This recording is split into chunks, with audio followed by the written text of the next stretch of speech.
भगवान ने अपने नाभि से कमल उत्पन्न किया। कमल में ब्रह्मा जी प्रकट भये। ब्रह्मा जी चारों तरफ देखने लगे, चार मुखों से उन्हें कुछ भी पता न चला। फिर तप शब्द सुनाई पड़ा। तप मतलब तप करो। ब्रह्मा जी ने तप किया। फिर भगवान ने उनको सृष्टि का कर्म किया। सबसे पहले चांद तारे और बनाए। फिर ये जो पृथ्वी थी ना, ये रसातल में थी। भगवान कच्छप अवतार ग्रहण करे। बोले कच्छप भगवान की। कच्छप भगवान जब इस पृथ्वी को ऊपर ला रहे थे तो हिरण्याक्ष महाराज एक बार नारद जी भ्रमण कर रहे थे ऊपर। तो हिरण्याक्ष बोला, क्यों बाबा ऐसे बीड़ा ही बजाते रहते हो कि कुछ लड़ना झगड़ना भी आता है? नारद जी ने कहा, भैया हमें लड़ना तो नहीं आता। बोले पर हमारे हाथों में खुजली है, बताओ।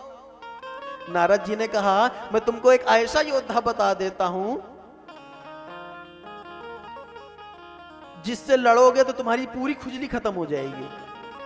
बोले नीचे चले जाओ, अभी भगवान वराह रूप का ग्रहण करे हैं। बोले वराह भगवान की जय हो। देखना जैसे जैसे आवश्यकता पड़ती गई वैसे वैसे भगवान का अवतार भी होने लगा। वराह भगवान अपनी ठोड़ी पे पृथ्वी को ला रहे थे ऊपर, क्योंकि सृष्टि करनी थी ब्रह्मा जी को। हिरण्याक्ष पहुंचा, बोले कि युद्ध करना है, बाबा ने तुम्हारा पता बताया है। हिरण्याक्ष ने कहा, अभी मैं काम में हूं, बाद में युद्ध कर लेना। नहीं माना। वराह भगवान ने एक ठोड़ी मारी कि हिरण्याक्ष का वहीं पर वध हो गया। उबकर आए और पृथ्वी को स्थापित किया। फिर संकल्प मात्र से सृष्टि भगवान कर रहे थे। उसके बाद मैथुनी सृष्टि प्रारंभ करी। ब्रह्मा जी ने अपने वामांग से मनु महाराज को और दाहिने अंग से शतरूपा को प्रकट किया। बोले मनु शतरूपा महाराज की जय हो। और वहां पर जैसे प्रकट किया वहीं से मनु महाराज की हम सब संतानें हैं, इसलिए मनुष्य कहलाए। अब महाराज मनुष्यता हमारे अंदर ना हो, ये हमारे कर्म और संस्कार हो सकते हैं। क्यों? क्योंकि कभी किसी कुत्ते को ये नहीं कहना पड़ता कि तू कुत्ते की तरह रहे, क्योंकि कुत्ता है, जी रहा है। परंतु इंसान को कहना पड़ता तू इंसान बन जा, क्योंकि हम मनुष्य तो है परंतु मनुष्यता खत्म हो चुकी है। उन महाराज मनु महाराज की 3 पुत्रियां थी, देवहूति, प्रसूति और आकुति। 2 पुत्र थे, उत्तानपाद और प्रियव्रत। तो महाराज प्रसूति नाम की जो पुत्री थी वो दक्ष प्रजापति को ब्याही गई और इन्हीं के यहाँ मां सती का आगमन हुआ है। बोले सती मैया की जय हो। सती मैया भगवान को ब्याही गई और कथा में आता है, एक बार त्रेता जुग माही, एक बार त्रेता युग माही, शंभु गए कुंभज ऋषि पाही, शंभु गए कुंभज ऋषि पाही, संग सती जग जननी भवानी, संग सती जग जननी भवानी, पूजे ऋषि अखिलेश्वर जानी, ओ पूजे ऋषि अखिलेश्वर जानी। एक बार मां सती भोले बाबा के साथ अगस्त ऋषि के आश्रम पहुंचे। पूछे ऋषि अखिलेश्वर जानी, और महाराज अगस्त जी ने देखा कि भोले बाबा आए हैं तो महाराज अगस्त चरण आदि धोने लगे भोले बाबा के। मां सती ने देखा, संशय हुआ। अब ध्यान दो, आप लोग कथा सुनने आवे और हम भी आपके चरण धोने लगे तो मन में संशय होगा कि कैसे महाराज, देखो हम तो इनसे कथा सुनने आए हैं और ये हमारे ही चरण धो रहे हैं।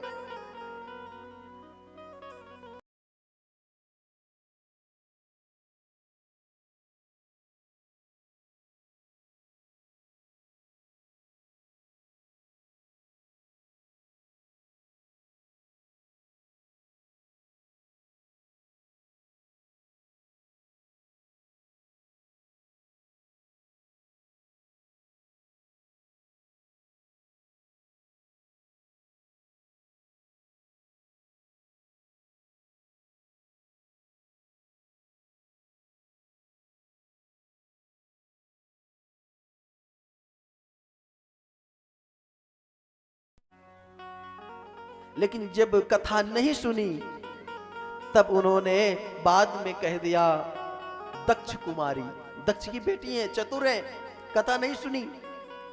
उसके बाद जब भोले बाबा प्रणाम कर रहे थे तो उन्होंने प्रणाम भी नहीं किया। अंतुगत्वा जब कथा सुना रहे थे तो मां सती को बार बार भोले बाबा ने मना किया कि आपको वहां नहीं जाना पिता के घर में, पर मां ने कहा प्रभु क्यों न जाऊं, पिताजी के घर में यज्ञ हुआ है। तो भोले बाबा ने कहा पिताजी ने आपको बुलाया? बोले नहीं। फिर भी हमारे पिता का घर है, काम पड़ गया होगा, बिजी हो गए होंगे, ओवर वर्क हो गया होगा, भूल गए होंगे, ऐसा थोड़ी है कि वो बुलाए नहीं तो मैं नहीं जाऊं। भोले बाबा ने कहा देवी वैसे पिता के घर, बहन के घर, गुरु के घर बिना बुलाए जाना चाहिए, परंतु यहां भी अगर कोई वैर मानता हो तो यहां भी नहीं जानना चाहिए। अगर इन स्थानों पर भी कोई आपसे द्वेष करने वाला हो तो इस स्थानों पर भी नहीं जाना चाहिए। नहीं मानी। अंत में भोले बाबा ने अपने पार्षदों के साथ विदा किया। मां गई,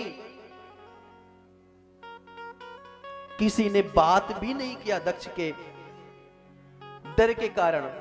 आपको पता है दक्ष एक बार जब दक्ष प्रजापति का उनको टाइटल मिला ना, उपाधि मिली जब उनको, तो उन्होंने एक मीटिंग रखी थी, एक आयोजन किया था। उस आयोजन में सब लोग बैठे हुए थे, भोले बाबा, ब्रह्मा और विष्णु महेश भी बैठे हुए थे। जब महाराज दक्ष जी आए तो सभी देवता खड़े हुए, परंतु ये तीनों देव नहीं खड़े हुए, क्योंकि हो सकता है कि भोले बाबा हमेशा भगवान के भजन में रहते हैं, सो भजन कर रहे इसलिए नहीं खड़े हुए। दक्ष प्रजापति को बुरा लग गया कि देखो ये मेरा दामाद है। भरी सभा में ध्यान देना, ये मद कब आता है? जब कोई पद मिलता है ना तो पद के आते ही मद अपने आप आ जाता है। पद के आते ही मद अपने आप आ जाता है। दक्ष प्रजापति को पद मिला और मद आ गया कि इसने मुझे प्रणाम नहीं किया। ऐसे वो नहीं बोलेगा, लेकिन जब कोई ऊंची कुर्सी हो जाएगा ना, ये कुछ पावर आ जाएगी तो सबसे पहले यही देखेगा, बेटा तुझे मैं बताऊंगा। बोलते ना तुझे देखूंगा, कुछ लोग होते ना समय आने दो तो बताऊंगा, समय आने दो तो बताऊंगा। और ऐसे समय आते आते उनका ही समय आ जाता है, पर बेचारे बता नहीं पाते। क्या? तो जब भगवान नहीं खड़े हुए, भोले बाबा नहीं खड़े तो गुस्सा हो गए। इसी वजह से वहां पर अनेक प्रकार के शब्द बोला कि देखो इसके सर पे कोई नहीं है, ना माता का पिता ना पिता का पिता है, और इसको मैंने अपनी बेटी दी, और इतना निर्लज्ज है कि देखो सब लोग खड़े हुए पर ये खड़ा नहीं हुआ। भोले बाबा को कुछ भी नहीं हुआ, हंसते मुस्कुराते रहे, क्योंकि भोले बाले कोई मान अपमान, जिसका कोई मान का ही वो नहीं है उसका अमान है, वो उसको मान सम्मान से कोई मतलब नहीं है। आज भोले बाबा बता रहे हैं देवी इसलिए पिताजी ने नहीं बुलाया क्योंकि मेरे से द्वेष करते हैं, और बिना बुलाए अगर जाओगी तो तुम्हारा हित नहीं है। फिर भी मां गई, और वहां गई तो देख भी लिया उन्होंने, कोई नहीं मिला, एक मां मिली, क्योंकि मां तो कभी नहीं बोलती ना। सादर भलाई मिलही एक माता, सादर भलाई मिले एक माता, सादर भलाई मिले एक माता, सादर भलाई मिले एक माता, बहुत मुस्काता, भजनी मिलही बहुत मुस्काता। एक माँ ही थी जो सादर से मिली, हाल चाल पूछा, बेटी सब कुशल मंगल तो है ना, और बहनें मिली बहुत मुस्काता, बहनें मिली बहुत उपहास करती हुई। देखना, एक हंसना होता है, एक बहुत हंसना होता है। हंसना तक तो ठीक है, और जब बहुत कोई हंस के और बताओ कैसा है, समझ लो कि आपका उपहास उड़ा रहा है। बहुत हंसना भी अच्छा नहीं है। बहन बहुत मुस्कुराते हुए मिली। देखो आपको निमंत्रण नहीं गया था ना, हमको पिताजी ने स्पेशल इनविटेशन भेजा था। देखो तुमको तुमको तो नहीं भेजा था ना।